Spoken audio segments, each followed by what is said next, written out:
Baal is a deity that was worshipped in ancient Canaan and Phoenicia. The name Baal means Lord and was applied to a number of different deities throughout the ancient Near East. Baal was a fertility god who was believed to enable the earth to produce crops and people to produce children. The practice of Baal worship infiltrated Jewish religious life during the time of the Judges, became widespread in Israel during the reign of Ahab, and also affected Judah.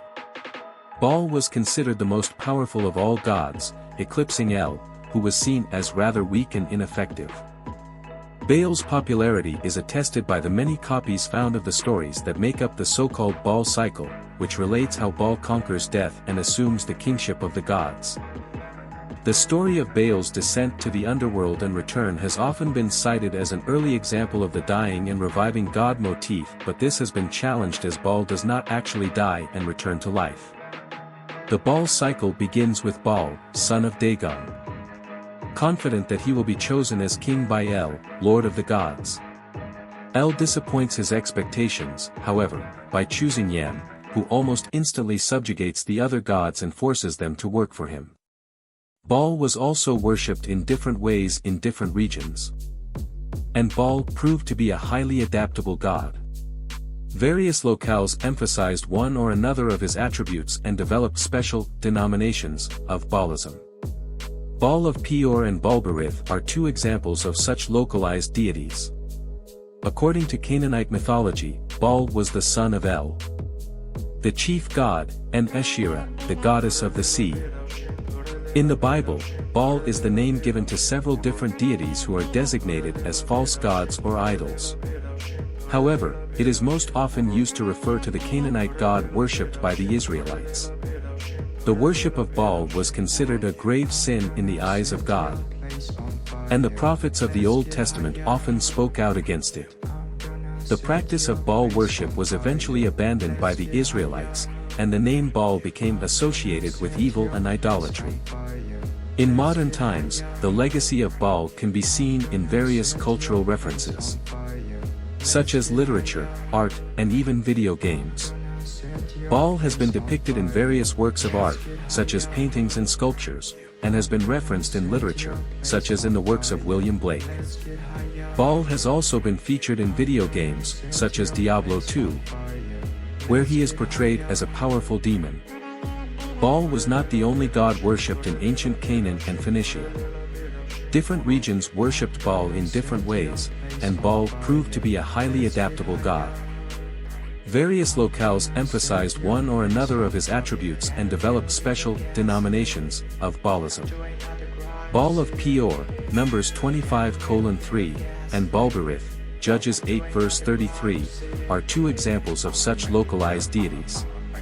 In addition to Baal, other gods worshipped in ancient Canaan and Phoenicia included El. El was the chief god of the Canaanite pantheon and was associated with wisdom, justice, and creation.